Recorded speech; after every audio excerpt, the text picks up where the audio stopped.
जय शनिदेव। प्रिय भक्त करो, मैं गुरुमा रुक्मणी आपका स्वागत करती हूँ हमारे शनिपीठ मंदिर ईस्ट पटेल नगर नई दिल्ली में। ये मंदिर बहुत विशेष है, देखने में छोटा सा जरूर है, लेकिन आस्था और विश्वास का बहुत बड़ा केंद्र है पूरी दुनिया में।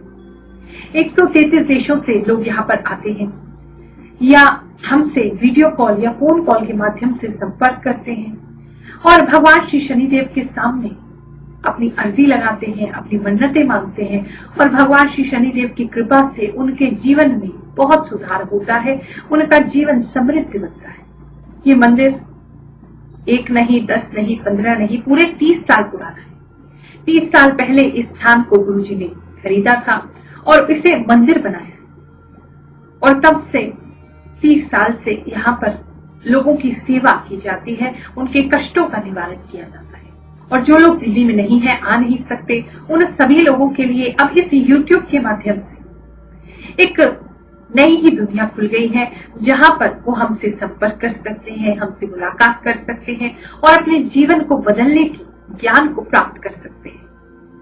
ये YouTube चैनल गुरु रजनीश जी भी 10 साल पुराना है, लेकिन लगभग 1 साल से हम आप सभी को बहुत सारे वीडियोस में बहुत सारा ज्ञान प्रदान कर रहे हैं। और ये YouTube चैनल गुरु रजनीश जी भी 10 साल पुराना है और आज एक नया पड़ाव इस YouTube चैनल ने पार किया है, यानी कि 1 मिलियन सब्सक्राइबर, 10 लाख से ज्यादा हमारे सब्सक्राइबर्स हो गए हैं YouTube पर, जो कि हमें देखते हैं और ज्ञान को प्राप्त करते हैं। तो आप सभी जितने भी लोग हमें YouTube पर देखते हैं, हमसे जुड़े हुए हैं, आप सभी के प्यार के लिए, विश्वास के लिए मैं आपकी बहुत बहुत आभारी हूँ। ये चैनल, ये ज्ञान की गंगा ऐसे ही चलता रहेगा, ऐसे ही बढ़ता रहेगा और आप सभी के जीवन को खुशहाल बनाता रहेगा। आज हम जो टॉपिक आपके लिए लेकर के आए हैं वो है कि यदि हम अपनी राशि के अनुसार किसी पेड़ की जड़ को पानी देते हैं, जल देते हैं, तो हम अपने जीवन को, अपने भाग्य को बदल सकते हैं। आप में से बहुत से लोग अधिकतर सुबह सुबह पेड़ को पानी देते ही होंगे, अपने यहाँ के पेड़ पौधों को पानी देते होंगे या तुलसी को जल प्रदान करते होंगे, लेकिन राशि के अनुसार वो कौन सा ऐसा पेड़ है, वो कौन सा ऐसा पौधा है जिसमें इतनी शक्ति है कि वो आपके भाग्य की रेखा को ही बदल दे। तो चलिए आज इसी विषय में हम बात करेंगे। अगर आपने भी हमारे ये चैनल गुरु रजनीश जी अब तक सब्सक्राइब नहीं किया है तो आप इसे तुरंत ही सब्सक्राइब कर लें और बेल का, घंटी का आइकन दबा दें ताकि हर वीडियो आप तक जरूर पहुंच जाए। और यदि आप इस YouTube परिवार के पहले से ही हिस्सा हैं तो अपने दोस्तों, अपने मित्रों, अपने रिश्तेदारों के बीच में हमारे ज्ञानवर्धक वीडियोस जो लगभग आज 4000 से ज्यादा हो गए हैं उसे शेयर करना ना भूलें। विषाद्वेषम किम विषया समस्ता दुखी सदा को विषयानुरागी धन्योस्तु को यस्तु परोपकारे कह पूजनीय शिव तत्वनिष्ठा। अर्थात इस संसार में विष से भी बढ़कर विष क्या है? संसार के विषय भोग। इस संसार में दुख किस कारण होता है? इन सभी विषय भोग, सुख सुविधा, संसार की आसक्ति के पीछे भागने से ही दुख होता है। और सुखी कौन है?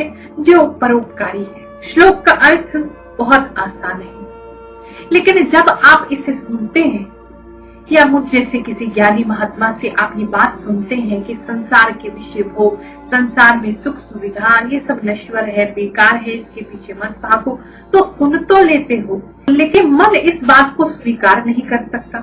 क्योंकि आप देखते हैं आपके आसपास के जो लोग हैं वो बड़ी बड़ी गाड़ियों में घूम रहे हैं, बड़े बड़े उनके घर हैं, उनके बच्चे आगे बढ़ रहे हैं, अच्छा कर रहे हैं, तो कहाँ आपको समझ में आएगा कि सुख सुविधा बुरी है, कि इस संसार में आसक्ति करना बुरा है, ये संसार आसार है। ये चीजें आपको समझ में कैसे आएंगी? तो मन इस चीज को स्वीकार नहीं करता, तो एक कान से सुनते हो, दूसरे से निकाल देते हो, क्योंकि किसी संत की निंदा भी नहीं कर सकते और उन्हें गलत भी नहीं कह सकते, लेकिन बात सही भी आपको लगती नहीं। सही कह रही हूँ? सतयुग में, त्रेता युग में या द्वापर युग में कोई भी ज्ञानी अगर इशारे में कोई बात कह देता था तो वो समझ में आ जाती थी, लेकिन आज इस कलयुग में बात इशारों में समझना बहुत मुश्किल है।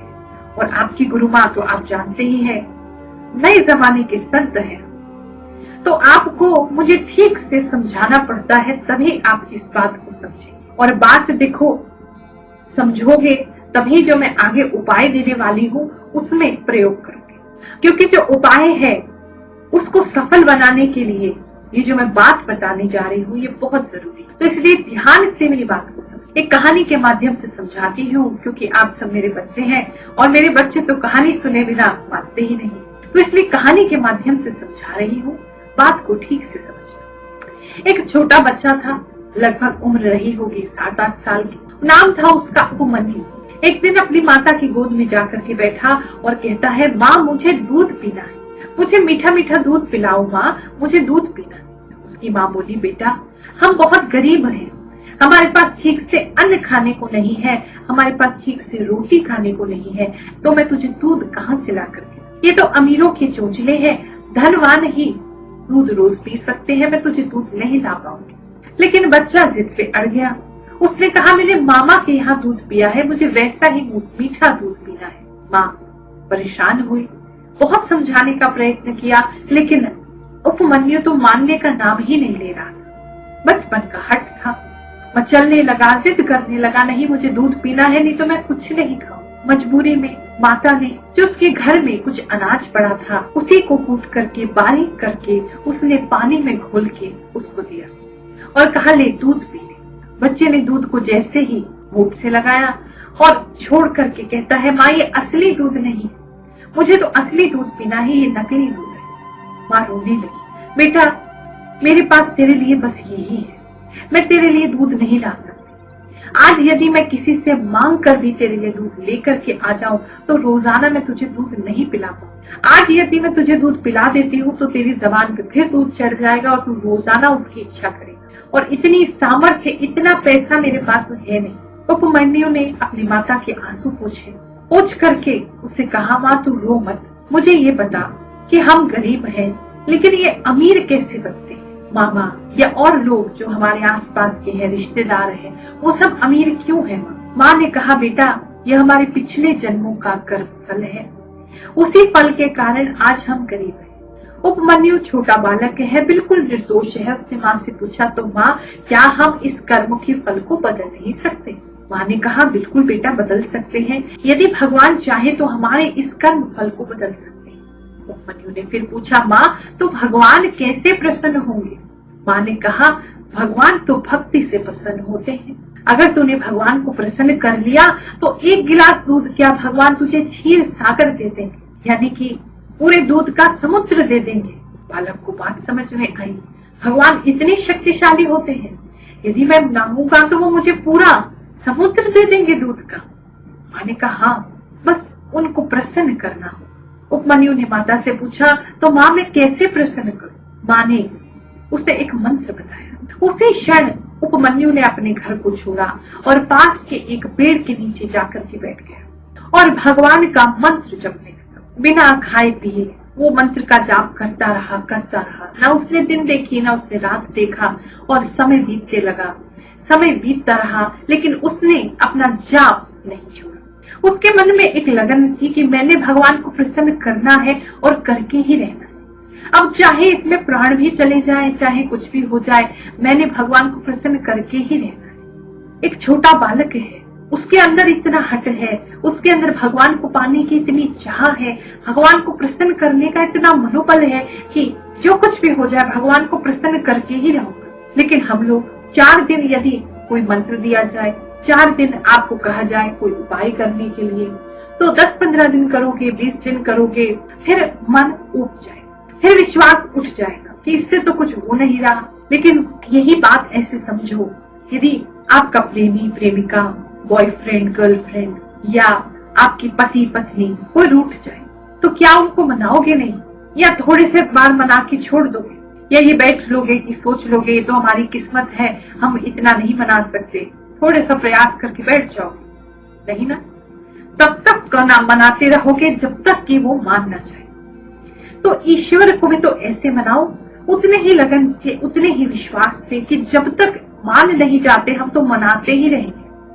तो ईश्वर से विश्वास अपना मत तोड़ो। इस बालक उपमन्यु की तरह विश्वास दृढ़ होना चाहिए कि भगवान को तो प्रसन्न करना ही करना है, अपने कर्मों के फल को बदलना ही है, अपने दुख और कष्टों से बचना ही है, इसको हमने समाप्त करना ही है। और जब तक नहीं हो जाता हम हार नहीं मानेंगे। अब इतनी घनघोर तपस्या देखकर इंद्र का सिंहासन भी डोलने लगा। इंद्रदेव सीधा भगवान शंकर के पास पहुंचे और जाकर के उसको बोला कि प्रभु, एक बालक है और वो आपके मंत्र का जाप कर रहा है, आप कृपया उसको जाकर के आशीर्वाद। भूखा प्यासा है, कुछ खाया नहीं उसने, केवल आपके मंत्र का जाप किए जा रहा है, आपके दर्शन के लिए ललायित है।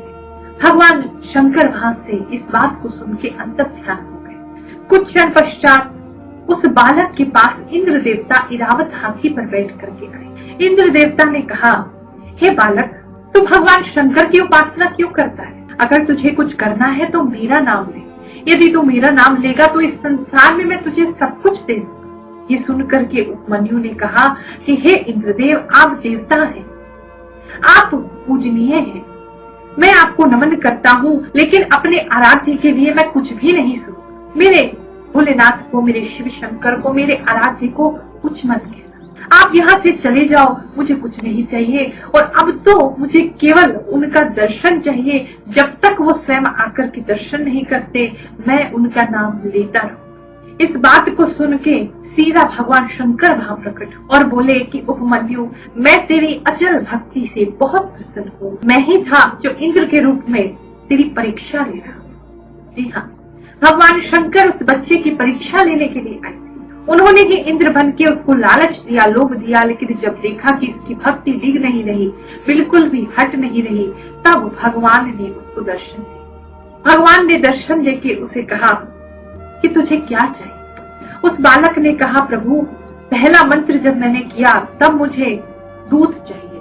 फिर धीरे धीरे धीरे धीरे जैसे जैसे मैं आपकी भक्ति करने लगा, अंत तक पहुंचते पहुंचते मुझे कुछ भी नहीं, केवल आपका दर्शन चाहिए।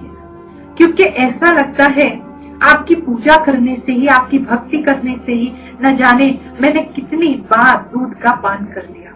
इतनी खुशी तो दूध को पीकर नहीं मिली थी जितनी आपका नाम लेने से मुझे मिली। भगवान शंकर बहुत प्रसन्न हुए। उन्होंने उपमन्यु को एक नहीं, दो नहीं, 1000 गाय प्रदान की। फिर गाय को रखने के लिए गौशाला भी थी। गौशाला को चलाने के लिए उन्होंने उसको बहुत सारा चारा भी दिया। अब गायों का ख्याल रखने के लिए उन्होंने उसको और उसकी माता को एक भवन, एक बड़ा सा घर भी दिया और सारी सुख सुविधाएं धन धान्य से परिपूर्ण करके भगवान शंकर उपमन्यु को आशीर्वाद देके अंतर ध्यान।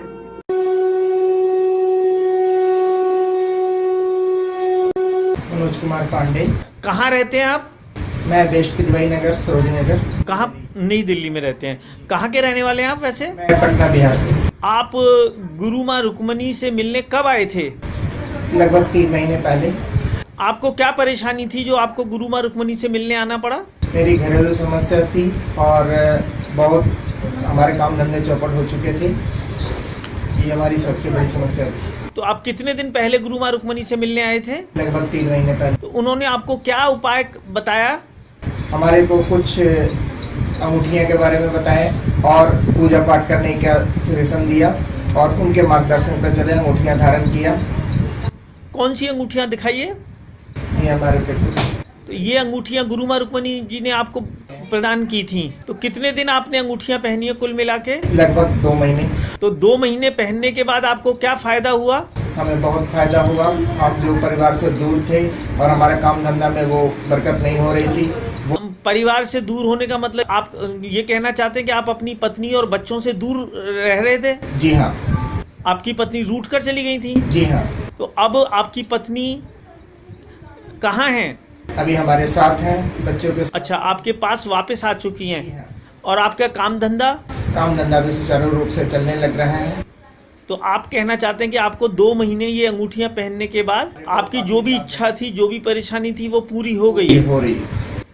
चलिए, आप कुछ कहना चाहेंगे लोगों से? दर्शकों से मैं यही कहना चाहूँगा कि जो भी है, कोई दुख परेशानी है, उन्हें गुरु माँ रुक्मणी जी से आकर के मिलें और अपने दुख दर्द को बताएं और उनके कहे रास्ते पे चलें।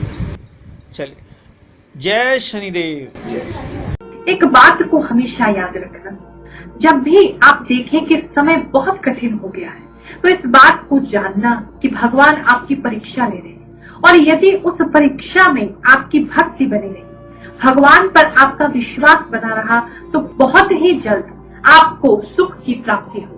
ये हमेशा नोट कर लेना। जब भी ऐसा लगे कि बस अब सीमा पार हो गई, अब नहीं सहा जा रहा, तब भी भगवान पे विश्वास बनाए रखोगे तो कुछ ही क्षण बाद पाओगे कि सुख आ गया, दुख चला गया। ये एक संकेत होता है।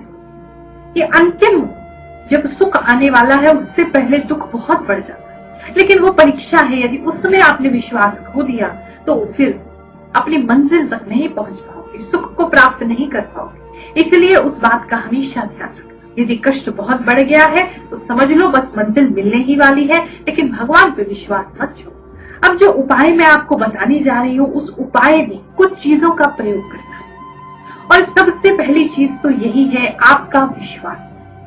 आप कोई भी उपाय कर लो, हजारों लाखों उपाय कर लो, वो तब तक काम नहीं करेंगे जब तक कि आपके मन में विश्वास नहीं है। अगर आपके मन में ये विश्वास है कि हाँ, इस उपाय को करने से, इस पूजा को करने से, इस मंत्र को करने से, इस जाप को करने से मेरा कल्याण होगा, या इस अंगूठी को धारण करने से मेरा कल्याण होगा, तभी आपको वो विश्वास फल देगा। यदि आपके मन में संशय है, आपके मन में विश्वास नहीं है, तो आपको वो कोई भी फल प्रदान नहीं करेगा। इस बात को आप हमेशा ध्यान रखना। अब जो श्लोक मैं आपको सुनाने जा रही थी, उसका अर्थ भी समझा देंगे। सबसे बड़ा विष क्या है? विषय भोग। अब आप कहेंगे विषय भोग अगर सबसे बड़ा विष है, तो भगवान शंकर ने उस बालक को सब कुछ क्यों प्रदान किया? वास्तव में इस श्लोक का अर्थ या इस बात का अर्थ ये है कि जो विषय भोग है, या जो आपकी आराम की सामग्री है, या जो ऐशो आराम है, वो बुरा नहीं है, लेकिन उसके होने से जो मन मैला हो जाता है, वहां दोष है। यानी उपमन्यु की ही बात समझे। अगर उपमन्यु के पास आज 1000 गाय है, उसके पास बहुत अच्छा साधन है, धन धान्य से परिपूर्ण है, लेकिन वो अपने सामने वाले पड़ोसी को देखता है और कहता है कि इसके पास 1001 गाय है, तो मुझे भी कम से कम 1010 गाय होनी चाहिए मेरे पास। वो जो मन का भाव है, उससे सब नष्ट हो जाता है। आपकी शांति, आपका सुख, अब उसे उस 1000 गायों पे सुख नहीं मिलता। अब उसे उसी से दुख की प्राप्ति होने लगी कि देखो सामने वाले के पास 1001 गाय। आप YouTube पे बहुत से लोगों को देखते होंगे, या अपने आसपास रिश्तेदारों में बहुत से लोगों को देखते होंगे।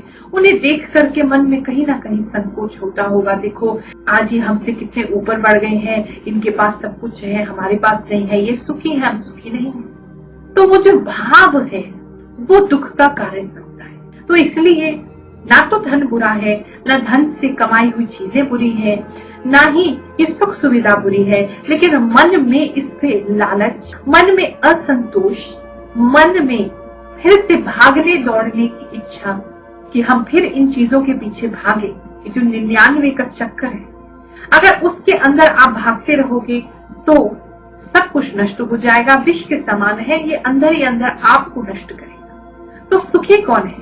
सुखी वो व्यक्ति है जो परोपकारी है। यानी आज अगर आपकी सामर्थ्य है कि एक रोटी आपके पास है, तो उसे भी किसी के साथ बांट के खाना, ये परोपकार। यदि ऐसा कर सकोगे तो दुआएं तो मिलेंगी ही, साथ में बहुत सुख, आनंद, शांति अंदर से आएगी, संतोष आएगा कि इस संसार में आने का हमारे कुछ तो लाभ है, कुछ तो फायदा है कि हम किसी के काम आ सके। लेकिन बार बार मैं आपको एक बात बोलती हूँ कि जो लोग सोचते हैं कि कोई चीज हमारे काम नहीं आ रही, वो हम किसी को दे दे, वो परोपकार नहीं है। जो चीज आपके काम की है, फिर भी आपके मन में यदि भाव आता है कि कोई जरूरतमंद आपको दिख रहा है और उसके साथ आप उसे बांटते हैं, वो परोपकार है। तो वही मनुष्य सुखी है जो दूसरे के साथ बांट करके खाता है, और वो मनुष्य सबसे ज्यादा दुखी है जो केवल और केवल हमेशा इसी चीजों में पड़ा रहता है, यही सोचता रहता है कि कैसे मैं दूसरे से आगे निकलूं, कैसे मैं दूसरे से बड़ा बनूं। ऐसा व्यक्ति हमेशा ही मन में दुख पाता है। ज्योतिष शास्त्र में पेड़ों को, पौधों को बहुत महत्व दिया गया है, वास्तु शास्त्र में भी इसे बहुत महत्व दिया गया है, और बहुत से ऐसे पेड़ हैं जिन्हें जल प्रदान करने से हमें लाभ होता है। वैसे तो हम सब अगर किसी भी पेड़ पौधे को पानी देते हैं तो उसे खुशी ही होगी। कहते हैं ये भी एक योनि है, पेड़ पौधों में भी जीवन होता है। किसी पेड़ को मारने से, काटने से भी हत्या का पाप लगता है। अगर आप उसको पानी देते हो तो यानी आप उसे प्राण दे रहे हैं, क्योंकि उसी से वो अपना भोजन बनाते हैं। तो पानी देना किसी पेड़ को बहुत अच्छा है, किसी भी पेड़ पौधे को देना बहुत अच्छा है। लेकिन यदि हम अपनी राशि के अनुसार कुछ ऐसे पौधे या पेड़ को पानी देते हैं तो वो हमारे भाग्य को बदल सकते हैं। जी हाँ, बिल्कुल। अगर आप श्रद्धा और विश्वास से मैं जो आपको उपाय बताने जा रही हूँ उसको हफ्ते में एक बार भी कर लेते हो, अगर कर सको तो पूरे 365 दिन करो, नहीं कर सकते हो तो हफ्ते में एक बार यदि आपने इसे कर लिया तो आपके भाग्य की जो रेखा है वो बदल जाएगी। बिल्कुल, मैं आपको ये चैलेंज कर रही हूँ। अगर श्रद्धा विश्वास से आप इसे करते हो तो आपका भाग्य बदल जाएगा, हाथ की रेखाएं बदल जाएंगी, दुर्भाग्य आपका आपसे दूर हो जाएगा। करना क्या है और कैसे करना है, आइए अपनी राशि के अनुसार ये जानते हैं। चलिए अब बात करते हैं हम धनु राशि की। अगर आपकी राशि धनु है यानी कि सैजिटेरियस है तो इस स्थिति में आपने बृहस्पतिवार के दिन पीपल के पेड़ को जल समर्पित करना है, या आप केले के पेड़ का भी प्रयोग कर सकते हैं। इन दोनों में से किसी को भी आप बृहस्पतिवार को जल अवश्य ही प्रदान करें। और अगर आप इसे घर में लगा सके केले के पेड़ को और रोजाना ही जल दें तो ये आपका जो भाग्य है, आपका जो लक है, आपका जो गुड लक है उसे और भी बढ़ा देगा। जब भी आप पेड़ को जल प्रदान करेंगे तो ईश्वर से अपने लिए प्रार्थना करना मत भूलिए। जो भी आप मांगना चाहते हैं उस ईश्वर से प्रार्थना करें और फिर उसके बाद उस जल को प्रदान करें और फिर उस पेड़ का आशीर्वाद लें। अवश्य ही ईश्वर की कृपा आप पे होगी। और जो कहानी आपको सुनाई है उस प्रकार से पूरे विश्वास से उपाय को करना, अवश्य ही आपका कल्याण होगा। हमारे द्वारा बताए गए किसी भी उपाय को करने के बाद भी कुछ समय से आप कर रहे हैं लेकिन आपको लगता है कि अभी उतना प्रभाव आपको नहीं मिल रहा है, तो इस बात को आप निश्चित रूप से जानिए कि आपके ग्रह कुंडली में बहुत खराब है। क्योंकि जब कुंडली में ग्रह बहुत ज्यादा खराब हो जाते हैं तो ऐसे में छोटे मोटे उपाय करने से हमें पूरा लाभ प्राप्त नहीं होगा। उस स्थिति में भी आप घबराए नहीं, आपकी गुरु माँ रुक्मणी आपके साथ है। हमारे नंबर आपकी स्क्रीन पर आ रहे हैं, उनमें से किसी भी नंबर पे आप हमारे यहाँ संपर्क करें, हमसे एक अपॉइंटमेंट बुक कराएं। व्हाट्सएप वीडियो कॉल पे हम आपसे बात करेंगे और जन्म कुंडली आपकी देखिए। अगर जन्म कुंडली आपकी नहीं है तो हम आपके चेहरे के हिसाब से आपकी जन्म कुंडली बनाएंगे। तो उसको देख करके जो भी ग्रह दशा आपकी विपरीत चल रही है, खराब चल रही है, जो ग्रह आपको सपोर्ट नहीं कर रहा है, हम उसका उपाय करेंगे। तो निश्चित रूप से आपका जो भी समय बुरा है वो भी अच्छे में परिवर्तित होने लगेगा। और किसी भी प्रकार की आपकी समस्या हो, चाहे वो धन से संबंधित हो, चाहे वो पैसों से संबंधित हो, चाहे व्यापार से संबंधित हो, बच्चों की पढ़ाई लिखाई से संबंधित हो, किसी भी प्रकार की कोई भी शादी ब्याह प्रेम से संबंधित हो, हर प्रकार की समस्या का समाधान जन्म कुंडली में होता है। तो आप हमारे स्क्रीन पर जो नंबर्स आ रहे हैं उस पे हमारे यहाँ संपर्क करें। मुझसे, हमारे गुरु जी गुरु रजनीश ऋषि जी से, या हमारे स्वामी जी स्वामी राज ऋषि जी से जिनका डेली का राशिफल आता है, उनसे भी आप संपर्क कर सकते हैं। बहुत से लोग इस बात को समझते नहीं है, पूछते हैं कि आपके यहाँ फीस क्यों ली जाती है। देखिए, इस व्यवस्था को चलाने के लिए, जो शनिपीठ मंदिर है इसकी व्यवस्था को चलाने के लिए ये जो वीडियोस हम आपके लिए लेकर के आते हैं, इसे बनाने में भी तो खर्चा होता है। डेली के हमारे यहाँ इतने सारे वीडियोस अपलोड होते हैं आपके लिए, आपको ज्ञान प्रदान करने के लिए, तो उसका जो खर्चा है और जो सामाजिक कार्य हम लोग करते हैं, सबसे पहले तो महायज्ञों का आयोजन किया जाता है समय समय पर, और जो भी हमारे यहाँ धार्मिक अनुष्ठान होते हैं उसके अलावा जो हर शनिवार मंगलवार को हम लोग प्रसाद वितरण करते हैं, हलवे का प्रसाद बांटते हैं गरीबों के बीच में, जो भी भक्त आते हैं उनके बीच में। हर शुक्रवार विश्व कल्याण के लिए और अपने सभी भक्तों के लिए, अपने सब्सक्राइबर्स के लिए और जो भी लोग हमारे आसपास हैं, हमसे जुड़े हैं, उन सब के लिए यज्ञ करके उसमें प्रयोग की जाती है। और साथ ही जो लड़कियों को बहुत समय से, आज लगभग 8-9 साल हो गए हैं, लड़कियों को फ्री कंप्यूटर एजुकेशन हमारे मंदिर से दिया जाता है। बहुत सी लड़कियों का जीवन हमने इससे बनाया है, वो अपने पैरों पे खड़ी हुई हैं और अच्छी अच्छी जगह आज नौकरी कर रही है। तो बिल्कुल फ्री, जो मार्केट में 5 लाख तक का कोर्स कराया जाता है मल्टीमीडिया वेब डिजाइनिंग का, वो बिल्कुल फ्री ऑफ कॉस्ट में लड़कियों को करा रही हूँ पिछले 8-9 साल से। तो हमारे कंप्यूटर्स, इंटरनेट और बहुत सारी चीजें जो यहाँ पे लगती हैं उसे सीखने के लिए कोर्स को, वो उसमें ये सब प्रयोग करते हैं। तो इसलिए कुंडली दिखाने के माध्यम से जो भी आप फीस देते हैं वो इन सभी चीजों में प्रयोग की जाती है। और साथ ही आने वाले समय में जो एक नवग्रह शांति स्थान में बनाना चाहती हूँ, एक शक्तिपीठ बनाना चाहती हूँ, जहाँ पर के सारे धर्म के लोग, पूरी दुनिया के लोग आकर के अपने कष्टों का निवारण कर सके। दिल्ली में ही एक ऐसा स्थान बनाने की मेरी इच्छा है, उस सभी के लिए हम ये प्रयोग कर रहे हैं। तो इसलिए मुझे नहीं लगता कि आपको ऐसी कोई परेशानी होनी चाहिए। ऐसे शुभ कार्यों में, नेक कार्यों में अपना योगदान देते हुए आप सभी को अपना आशीर्वाद देती हूँ।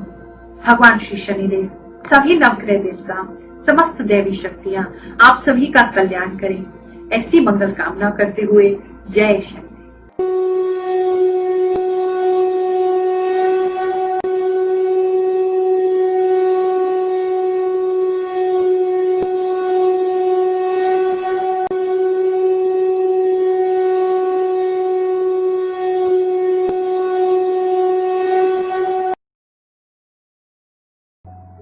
हमारे वेदों, पुराणों, धर्म ग्रंथों और ज्योतिष शास्त्रों पर आधारित उपायों को और अधिक जानने के लिए हमारे द्वारा बनाई गई और वीडियोस को यहाँ पर क्लिक करके आप देखते रहिए।